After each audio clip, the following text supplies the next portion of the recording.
Today on Typical Books, we'll be talking about a whole bunch of books that are coming out in October 2024. I would say it's 31 for 31, but I'm not reading all of these. I wish I could. I only wish I could.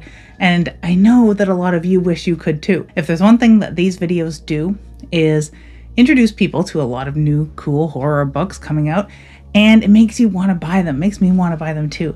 And I kind of apologize for the lateness of this video, but it's still coming out in October. So there's a lot of Halloween-y, spooky, scary books to read. I've added a few more nonfiction books that just happen to come out this time of year when it's horror-centric. October, Halloween, spooky season, Halloweek specifically is a great time for those sorts of books to come out. So of course they do. So it works out to something like 33 books, and we'll be talking about a few extras here and there. Now, coming up closer to Halloween itself, there'll be two things happening: a video about what I'm reading for this Halloween, what I've been reading lately, and a few things that I've picked up. And of course, there is a book that I'm reading right now. That is Acts of Violence, 12 Tales of Horror or Terror? Terror by Marcus Hawk. And this is a Canadian author, really cool person, extremely good writing. And I've been enjoying the heck out of this. This was part of my shorts that I was reading in September. And I read quite a few of those. And this has been lingering because I've been awfully busy, not with Halloween-y things, with other not so Halloween-y things like work, which is terrifying. And the other thing that will be coming up is a celebration of sorts. I'm going to do a live stream. I haven't picked the day yet, but you'll know in advance when it is. It is going to be a 5,000 subscriber celebration. A thank you to everyone who's followed, everyone who watches, and whether you subscribe or not, you know what? I think that's cool too, that you watch, that you share, that you buy books, that you talk about books, that you come here to hear about new books for you to read, specifically horror. So it will be a little bit of a AMA, little Q&A, little ask me anything you jolly well please, within reason of course, and talk about horror books. And, you know, a little catch up maybe. The last time I was on a live stream was with Cliff. That was the last time that I was in a video, and we could chat about that. Whoever wants to show up, that would be great. And I'll be showing off a few oddities and the oldest book that I now have, I think, in my collection, perhaps. Maybe some skulls. I don't know what. Farm equipment. If you have suggestions, let me know. But that will be coming up sometime before Halloween itself. So on with the show. There are a lot of books out right now, and we'll start with October 1st, Coup de Grace by Sophia Ajram. And this is a book that I had mentioned before, very interesting to me. I really like the cover too. It kind of looks like kind of dollhousey, kind of reminds me of like old VC Andrews for some reason. But yeah, it's more city transit oriented. A mind-bending, visceral, experimental horror about a young man trapped in an infinite Montreal subway station. Fans and readers of Daniel Zalewski and Susanna Clark will enjoy. Vickin has a plan. Throw himself into the St. Lawrence River in Montreal and end it all for good. Believing it to be the only way out for him after a lifetime of depression and pain. But stepping off the subway, he finds himself in an endless, looping station. Determined to find a way out again, he starts to explore the rooms and corridors ahead of him, but no matter how many claustrophobic hallways or vast cathedral-esque rooms he passes through, the exit is nowhere in sight. Now, if you're a Backrooms follower, if you like the internet sensation that Backrooms was before it was cracked wide open, you may enjoy that. Of course, the whole House of Leaves. I was very interested, as other people, and Cliff from Cliff's Dark Gems specifically had mentioned this too. We were looking for something like this from Mapping the Interior, and we didn't entirely get it. I've been on the look for a book like that ever since, and this might be it. So yes, another one with a really cool cover, good typography here, with Good Dogs by Brian Asman. This is all October 1st, by the by. And like I said, the cover, great typography, that's really all it is. It's a lot of red, kind of flames-looking stuff with very demonic-looking text that says Good Dogs, a debut horror novel by Brian Asman. Good Dogs is a heartfelt and harrowing story of survival, belonging, found family. It's weird when summaries tell me what I'm supposed to think the book is about. No one ever said being a werewolf was easy. Now that's better. This is what we want. We can sink our fangs into a description like that. Take Delia, for instance. She's spent most of her life fighting against her very own nature, plagued by nightmares of childhood trauma and trying to find her place in the world. Many werewolves are just like her, ostracized by their families, forced to live alone and in secret as they await those nights when the change overtakes them.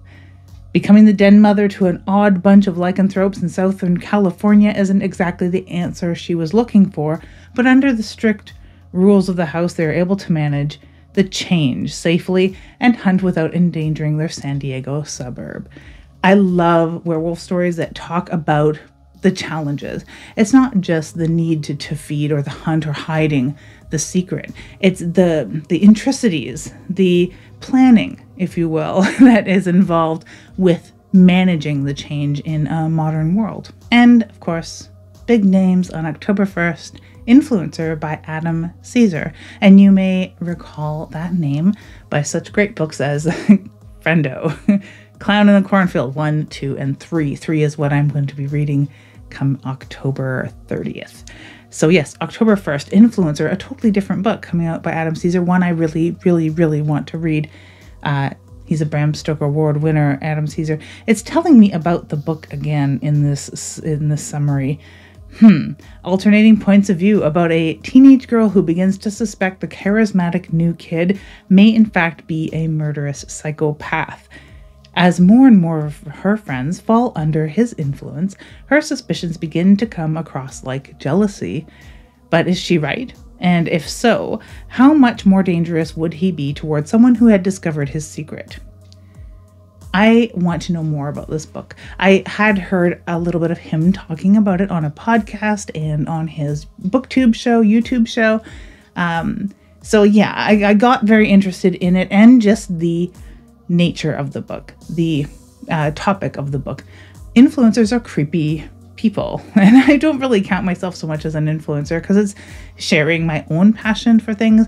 I'm not necessarily like making the bucks from this, and I'm not like stoned on being an influencer, so like that's a whole other world. I'm sure you know. October 1st, still lots for October 1st. Northern Nights by Michael Kelly, edited by Michael Kelly. Something stirs in the boundless dark of the Canadian North. Listen, can you hear it? Northern Nights is an anthology of strange stories featuring the dark dreams and feverish imaginations of Canada's finest speculative authors. Steel yourself for a journey through these Northern Nights. And it has Silvia Moreno Garcia, Carmela Gordova, Primi Mohammed, David Demchuk, Sina Ahmad, A.C. Wise, Nabin Ruthnam, Simon Stranzis, Richard Gavin, Rich Larson, Hiram Ennis, Siobhan Carroll, Lynn Hutchison Lee, Rory Say, David Nickel, Mark A. Godden, E.C. Dorgan, K.L. Schroeder, Niani Jensen, and David Neil Lee. I'll be going to CanCon, so maybe we'll be bumping into some of these fine folks there and hearing them talk about their craft. So yeah, that's Northern Nights, edited by Michael Kelly, who you may remember by a whole bunch of other speculative fiction anthologies and a writer in his own right here in Canada. Some of those names might surprise you. I didn't realize Silvia Moreno Garcia was here.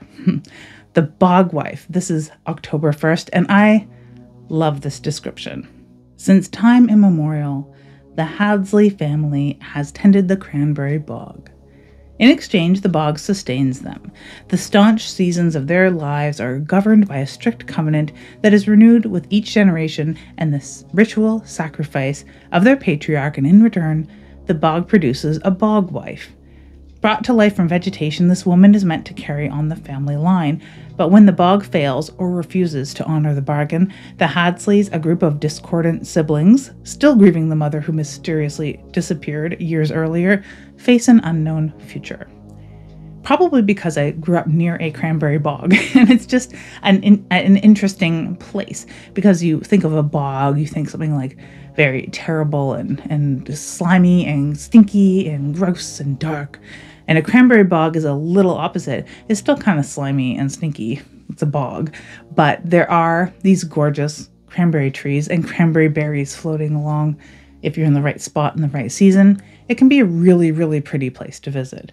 So a bog wife from a cranberry bog might be a very different creature. The bog wife cover, just some very plain white typography on sort of a floral, dark, boggy looking background. And the last book I'll mention for October 1st, The Night Marchers by J. Lincoln Fenn. And the Night Marchers background and image is very plain as well. A lot of kind of plain, typographically simple yet striking books with dark covers. Just sort of a trend here. Night Marchers. In 1939, on a remote Pacific island, botanical researcher Irene Greer plunges off a waterfall to her death, convinced that the spirits of her daughter and husband have joined the Night Marchers, ghosts of ancient warriors who rise from their burial sites on moonless nights. But was it suicide, or did a strange young missionary girl, Agnes, play a role in Irene's deteriorating state of mind? Kind of a theme here, kind of a dark theme, so yeah. Interesting stuff though, and the beginning of October holds a real mix of indie authors, debut authors, anthologies, big name authors, all sorts, just on that first day of October. So if you haven't bought any of those, they're all available now, as are these. This came out a lot earlier, September 21st, Weird Tales, Poems and Essays by Catherine Cressman, edited by S.T. Yoshi. And those who are big Lovecraft fans may recognize that name. Interestingly, I just watched a documentary about him and a different author who had sort of bonded because of their Indian heritage and love for weird fiction and their interest in the interplay between the modern fan and the racism that is inherent in a lot of those sorts of stories. So yeah, it was really interesting to watch. But anyway, houses can be reservoirs of joy or misery. When this effective power endures, a place is said to be haunted. When this energy, for good or evil, continues, especially when it touches people who are not involved in the primary circumstance which occurred in that location, when a place is considered alive, places then may serve as portals through which a person can enter into the past both psychically and physically. Moreover, the effects of a place upon a person may influence what happens going forward. Places are causes and they are effects. Interesting take on that. One's home is a special place, yet even your home may be infused with doubtful associations. At the end of a stressful day at work, you may want to run home to a house that functions as a harbor, a shelter, your castle, or on the other hand, a house is sometimes a place to run away from, a cage or a trap. Perhaps the best we can do is hope that we live in a benevolent house. Now, it doesn't really tell you much about it, but it is Weird Tales, Poems and Essays about shunned houses. It's an anthology edited, as I said, by S.T. Yoshi. So very interesting stuff if you're interested in essays on that as well as fiction in the same package. If you know of somebody who is writing a haunted house story or has a big fixation with the Gothic, specifically the places, the houses within Gothic tales, that may be a really good one to add to their Halloween reading list. Or Christmas, I guess. Also already out, X by Tim Wagner, and I mention this because there's another one on the list. If you enjoyed the Ti West films, X, Pearl, and Maxine, X, the novelization by horror author Tim Wagner, is out now. He's done a lot of novelizations, including the Halloween films, and another one to come here. But before we go there, we go to October 3rd with a book called Boy Geist by Tim Reimer. I love the cover of this because it reminds me of like men's adventure novels from the 50s, 60s, 70s. And boy is not B-O-Y, it's B-U-O-Y because this is waterfront horror. Cape Cod, 1988, October. I love the setting already. Just those words alone. My God, it's a story, isn't it? The walls of Bay Video are closing in on Milty Burkitts. Yes, he knows he needs to get out and live life a little more, but the comforting black plastic cocoon of the rental place is where he feels most safe. If all things were equal, he'd probably never leave, and maybe that would be best. But after he reluctantly agrees to join some old friends at a beach bonfire, the unfortunate reunion results in a summoning of a long, brining murderous sea demon. Melty is thrust headlong into a night of terror, flamethrowers, and good old-fashioned double feature at the drive-in. Okay, I love the way the cover ties into that description. This sounds super, super fun. If you're looking for something that I think would have a unique feel to it, although rooted in the horror we all know and love, and the B-grade horror at that, I think this would be a really good bet. That was, of course, Boygeist by Tom Reimer. Now back to nonfiction. October 4th, The Horror Aesthetic, Essays from the Dark Corners of the Genre by L. Marie Wood. And this is a book that shares perspectives from the darkest corners of the horror genre, providing study and nuance to the mythos, antagonists, storytelling that we love. This book celebrates the craft of writing horror, explores the oral traditions that gave life to the written words of the Gothic and the tortured, shines a light on what has been left in the obscurity and the dark. From the classroom to far corners that only shadows can reach, The Horror Aesthetic, Essays from the Dark Corner of the Genre, examines the horror in the rich context, contemplative zest, and dark humor. It's the horror research you never knew you needed until now. So, if in September anyone you know started horror studies at the local university or college, this might be a fun one for them to read, on top of all the reading they're already doing. Now we're only at October 8th, can you believe it? These books are all already out. A Christmas Ghost Story by Kim Newman. December 1st, Angie and her teenage son Rust to prepare for Christmas, stringing fairy lights around their isolated home in the Somerset levels and decorating a tree with traditional ornaments. Rust receives a cryptic Christmas card. It reads Pinch Punch, first of the month, and is not signed by anyone. The cards keep coming.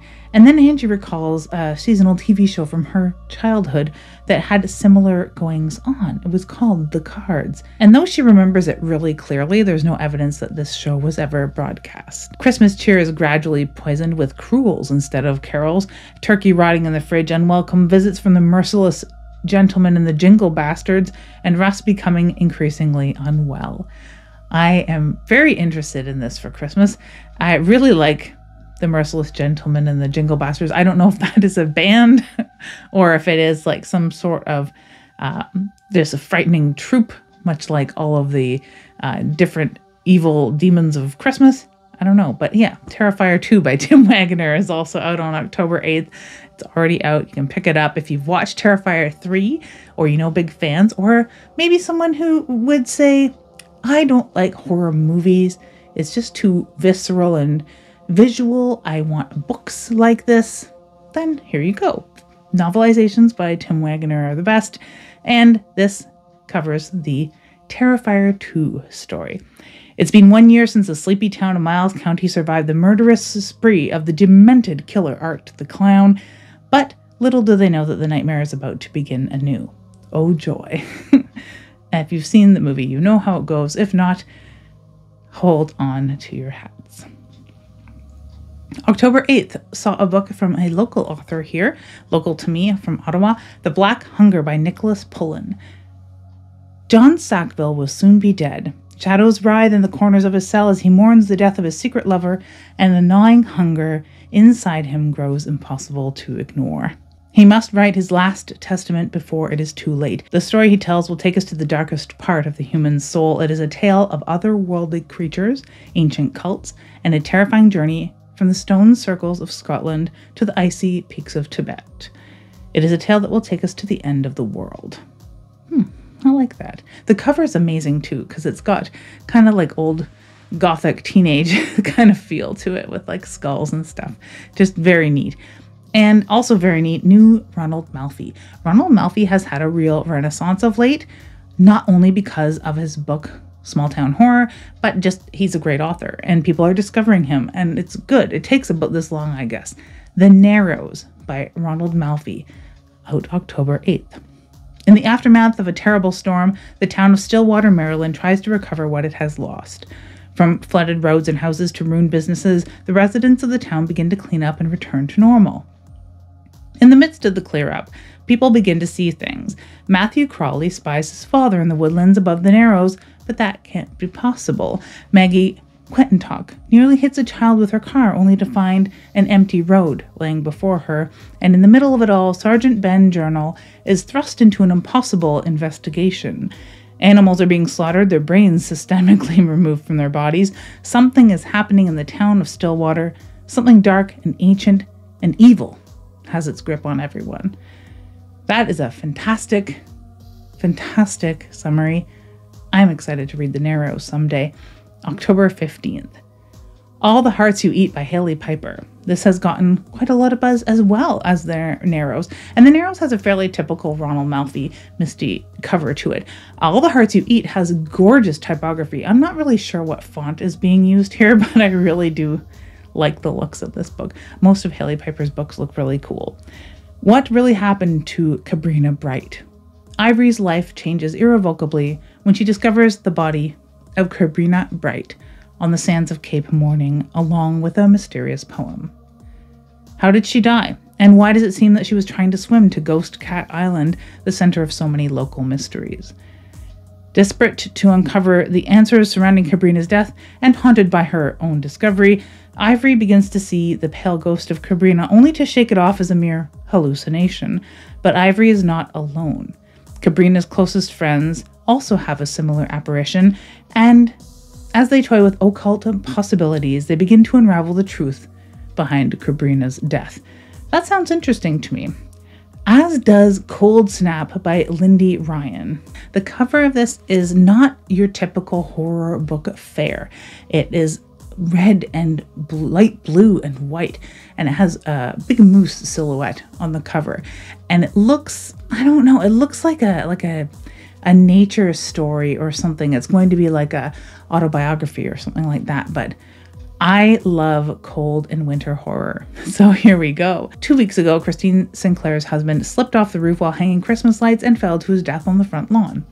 Desperate to escape her guilt and her grief, Christine packs up her 15-year-old son in the family cat and flees to the cabin they'd reserved deep in the remote Pennsylvania wilds to wait out the holidays. I like cold horror and I like Pennsylvania horror.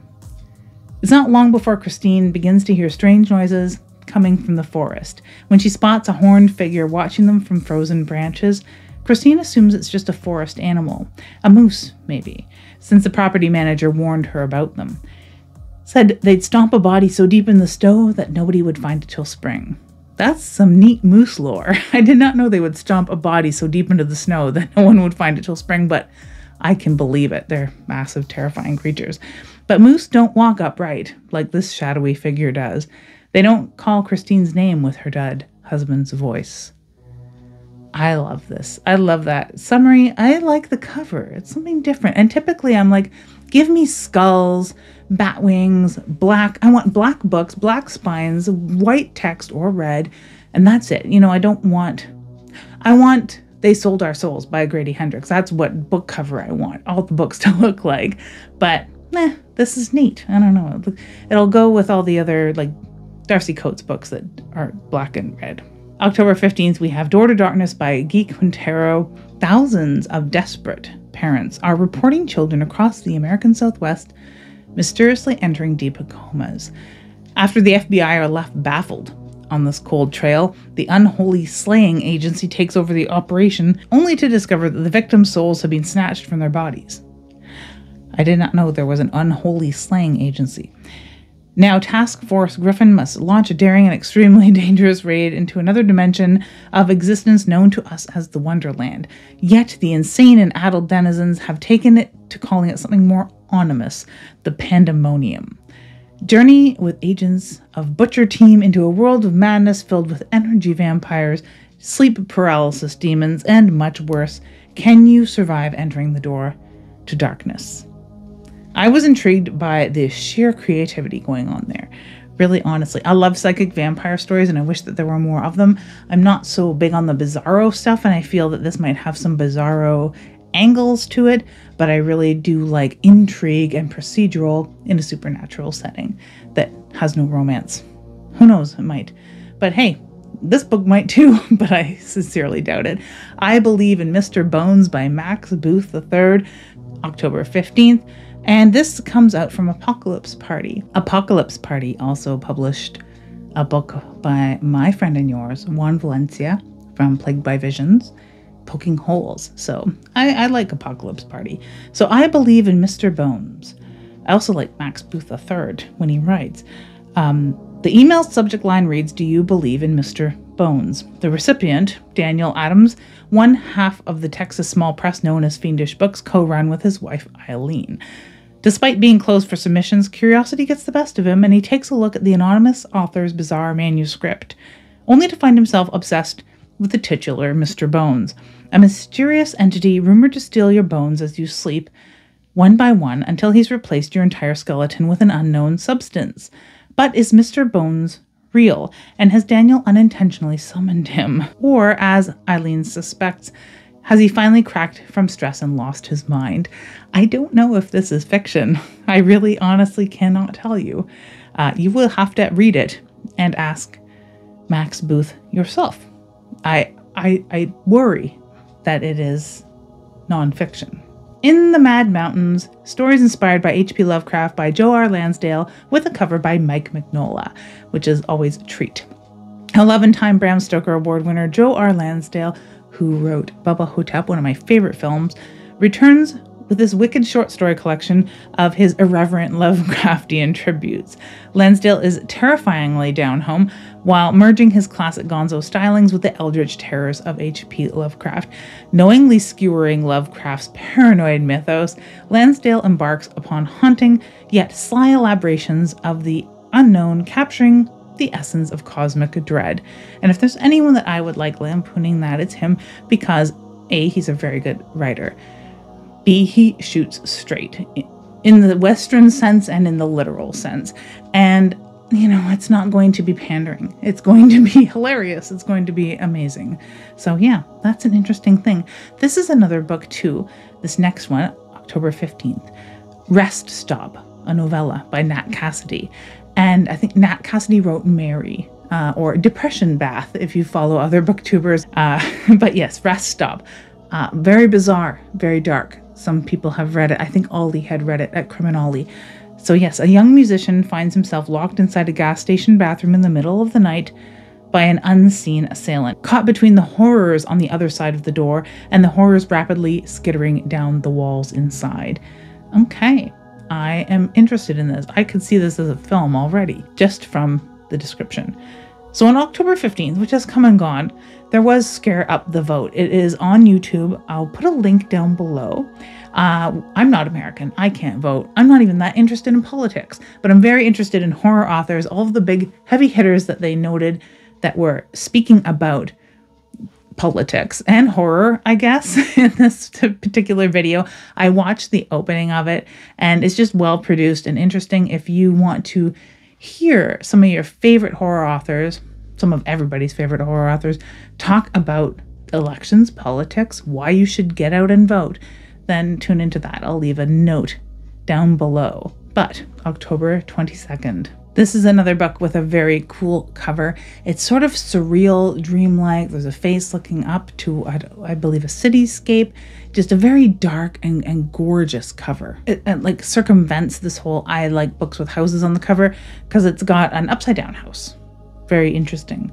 It's got this weird teal blue color, which I hope is the new it color going forward, because it is kind of creepy and surreal. It reminds me of The Ring and that color tone chosen for that film. And of course, Delilah S. Dawson. A lot of people enjoyed In Bloom, I believe was the book that was out by them previously that everyone liked. This is It Will Only Hurt for a Moment, a novel. Sarah Carpenter is starting over. She's on the run, leaving behind her unsupportive, narcissistic ex-boyfriend and alcoholic, abusive mother, and headed for a new beginning at Tranquil Falls, a secluded artist colony on the grounds of a closed hotel. There, with no cell signal to distract her, she hopes to rediscover her love for pottery and put the broken pieces of her life back together. That's a very nice image, isn't it? But when Sarah uncovers the body of a young woman while digging a hole for a pit kiln, things start to fall apart. Her fellow artists begin to act in troubling ways. The eccentric fiber artist knits an endless scarf Oh, fiber artsy. I just think of you, of course. The eccentric fiber artist knits an endless scarf. The musician plays the same carousel song over and over until his fingers bleed. The calligrapher grins with ink-stained teeth. Not to mention the haunting dreams Sarah has night after night. Okay, I would take a chance on Delilah S. Dawson for this sort of book. My mother was a potter, so I can recall the feel of the clay, the slip, the slurry. I can recall the scent of earthenware and the danger of the kiln. Things explode in there. On October 22nd, we have Memorials by Richard Chizmar. 1983. 3 students from a small college embark on a week-long road trip to film a documentary on roadside memorials for their American Studies class. I love roadside memorials. Just going to add that in there. I have a photo of a couple of them. I love them. I always rubberneck those. The project starts out as a fun adventure with long stretches of empty road and nightly campfires where they begin to open up with one another. I will say not only memorials, roadside grave sites that are usually family plots. That's more of what I like. But as they venture deeper into the Appalachian backwoods, the atmosphere begins to darken. They notice more and more the memorials feature strange, unsettling symbols hinting at a sinister secret. Holy alliteration, Batman. That's a lot of S's. Paranoia sets in when it appears they are being followed. Their vehicle is tampered with overnight, and some of the locals appear to be anything but welcoming. Before long, the students can't help but wonder if these roadside deaths are really random accidents or something terrifying at work. Okay, I really like this. That's Memorials by Richard Chizmar, out October 22nd. Also on the 22nd, we have Sound Museum by Poupée Meshagi. In Iran, a curator has gathered foreign journalists for a VIP tour of her latest creation. As the guests sit to listen to her initial remarks, she shares the struggle she's faced in bringing together this exhibition, especially the gender inequality she's battled for her entire career. But the Sound Museum is no ordinary institution. It is a museum of torture, wrought from the audio recordings pulled from interrogation rooms and prison cells. And the curator, her unbroken monologue, drifting through fieldwork examples, case studies, archives, philosophy, and dreams, is only too happy to share her part in this globe-spanning industry. It sounds like the presentation itself is part of the torture, but yeah, I really like the idea of this story. And it's a more worldly story, something that doesn't take place. As much as I love the Appalachians or Pennsylvanian roadside attractions or bathrooms or whatever, I like to leave the continent once in a while. And speaking of leaving the continent, here we are with Stay in the Light by A.M. Shine. And you may recall this is by the same author as The Watchers, which was a very popular book. I was very interested in getting it, not only because the premise sounded very interesting to me, but the cover and the printing of the paperback was just very pretty. And this is a movie now, right? I haven't watched it yet, though. If you have, you may be interested in the sequel, Stay in the Light. After her terrifying experience at the hands of the Watchers, Mina has escaped to a cottage on the west coast of Ireland. She obsessively researches her former captors, desperate to find a way to prolong the safety of humankind. When Mina encounters a stranger near her home, she fears the worst, for she knows the figure is not what it seems. Soon, people she have encountered start to disappear. I hope that's not spoilery. I don't know if that's spoilery. It doesn't seem spoilery to me. I sort of got a rough idea of what The Watchers is about. I think that they worked pretty hard to keep that unspoilery, and there's another paragraph or two that I didn't read. So yeah, still October 22. We have one more book for October 22, and we're wrapping up the month, getting close to the end actually. Where the Dead Brides Gather by Nuzo Ono. Bera, a young girl tormented by nightmares, wakes up one night to find herself standing sentinel before her cousin's door. Her cousin is about to get married the next morning, but only if she can escape the murderous attack of the ghost bride who used to be engaged to her groom. A supernatural possession helps Bera battle and vanquish the vengeful ghost bride, and following a botched exorcism, she is transported to Abaja La, the realm of dead brides. There, she receives secret powers to fight malevolent ghost brides before being sent back to the human realm, where she must learn to harness her new abilities as she strives to protect those whom she loves. Now, Nothing But Blackened Teeth may be a counterpart to this. If you enjoyed that sort of mythological tale, about a bride being doomed to death, these other ghost brides may be suffering a similar fate. Very engaging sounding story. And again, something off our continent. On October 25th, we have a new book by Kathy Koja, Catherine the Ghost.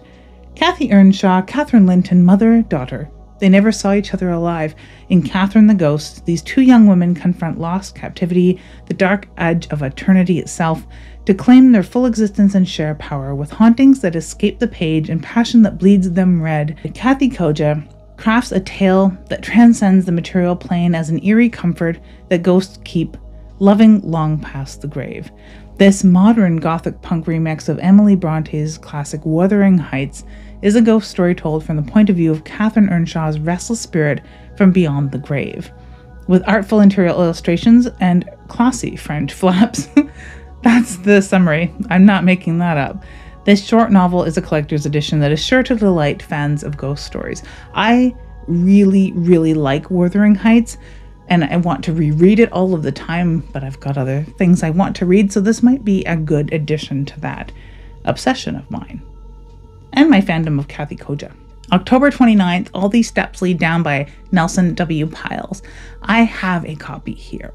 I will say the opening story has one of the most harrowing body horror stories that I've read in quite some time. This is not the cover that everyone else sees. It's got much more interesting sideways typography, and it's an altogether cooler looking cover. Not that this is bad, but this was just the working cover. But yeah, I really like these short stories. Nelson is a dear friend, so yeah, definitely check this out. It's his second collection of short stories, essays, and articles. All These Steps Lead Down will be released in 2024 by Cold War Radio Press. It has no back cover copy for me to read here, and I couldn't find the official. It's just not out yet because it's a few weeks from pre-order. But if you want something for October 29th, don't fret. We have Glowing in the Dark, Writings on the Horror Film by Oren Gray. Get ready for aliens, kaiju, monsters, and movie maniacs galore. From author, editor, amateur film scholar, and skeleton, aren't we all just a little, Oren Gray comes glowing in the dark, collecting more than a decade of Gray's best writing on film, from Saturday matinee schlock to award-winning classics, as he explores the silver screen through insightful reviews and enlightening essays. So yeah, we'll talk about Andromeda Strain, Dunwich Horror, Mad Magician, Pacific Rim, Suspiria, Tremors, and many, many more.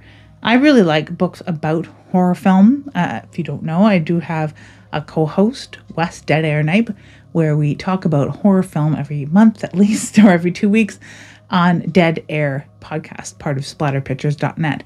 So yeah, you can go and check those out.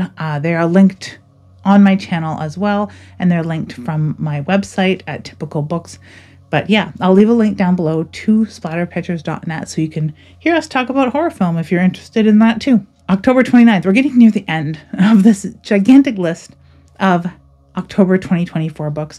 Haven by Mia Dahlia. You can't choose your family or your destiny or your legacy, but once upon a time, a woman named Ava St. James had tried to build happiness upon the remains of her broken heart. For better or worse, decades later, the Bakers are headed for a perfect family vacation, a full month at a house by the lake, a house passed down to them by a mysterious aunt that no one ever talks about. Love and good intentions aside, what begins like a relaxing vacation turns into a nightmare, for each of the Bakers' nerves slowly but steadily begin to wear away at the edges. Is it their fraught family dynamics or something more sinister at work? I vote for something more sinister. I wish I could be that aunt, that aunt that no one talks about, that gifts you houses, haunted mansions by the lake, stuff like that. With only a few more books to go, we have another anthology, The Off Season, an anthology of coastal new weird. And this is edited by Marissa Van Uden. I didn't get the whole list of authors because there's a whole lot of new names. If you're interested in authors off the beaten path, definitely check out The Off Season. If you like coastal weird horror fiction like I do, I would check out The Off Season. It features 25 brand new stories of disquieting and disturbing new weird horror set in landscapes and communities on the edge of the sea. These unsettling stories defamiliarize the ordinary, evoke dread in the daylight, and haunt like half-remembered nightmares. They are tales of mysticism, psychedelia, outsiders, obsessions, collapsed boundaries, weird sea life, and the total abandonment reason. Welcome to your stay behind the curtain. Please check your sanity at the door, they ask. So yeah, that is, I love new weird. I'm very interested. The New Black was one of the coolest experimental anthologies I read about a decade ago, and the off-season may be the follow-up to that for me. And of course, we wrap up October 29th. This is the day before Devil's Night, and Nick Cutter has a new book, The Queen, a novel. I've been waiting for this. I love the book. It looks like an old VHS or something, just very B-grade, old 80s horror kind of look to it. I recently did get to see Nick Cutter. I thought that was really cool. He's a very nice guy. On a sunny morning in June, Margaret Carpenter wakes up to find a new iPhone on her doorstep. She switches it on to find a text from her best friend, Charity Atwater. The problem is, Charity's been missing for over a month. Most people in town, and even the police, think she's dead. Margaret and Charity have been lifelong friends. They share everything and know the most intimate details about one another, except for the destructive secret hidden from them both. A secret that will trigger a chain of events ending in tragedy, bloodshed, and death. And now Charity wants Margaret to know the story, her real story, in a narrative that takes place over one feverish day. Margaret follows a series of increasingly disquieting breadcrumbs as she forges deeper into the mystery of her best friend, a person she never really truly knew at all. I like the premise of this, not only because it's something to do with technology, iPhones. You either have to abandon them in writing or fully embrace the damn things, it seems. And I like that Nick Cutter's done the latter. And that it sort of has that Twin Peaks thing, like no one ever really knew her kind of thing going on. Her best friends didn't even know her. She had dark secrets. I love dark secrets. So we'll end by mentioning November 1st, Sweet 13 by David J. Shao. And I think it's Shao or Show. I'm not really sure. But The Kill Riff was a book that he wrote that has gotten a lot of attention because those who like rock and roll horror, The Kill Riff is one of those books. So now, new David Shao, take the lift to the 13th floor and wait 13 seconds. The key in your hand fits the lock. We've been waiting for you. Inside Suite 13, the floor plan changes when you're not looking and the mirrors show you things you'd rather not see. Award-winning author David J. Shao loves the view in this joint and the room service. So, I think it's a collection of stories, all based in a hotel that take place in Suite 13. If you liked 1408 by Stephen King, I think that this would be up your alley. Very similar kind of style to that older Stephen King, I think, in Shao's writing. So there we have 30-some books for the 31 days of Halloween. If there's something that you want to add to your shelf, let me know in the comments below, because there's a lot of books here that people have already read or are currently reading review copies of, because a lot of them are already out, and a lot of these authors are super popular. So yeah, I'll have more information on the live stream coming up. There'll be another video talking about some of the books that I've read recently. And of course, if there's anything that you think I ought to be reading, let me know in the comments below. And of course, let me know what you're reading. Thank you very much for watching, and have an ooky, spooky day.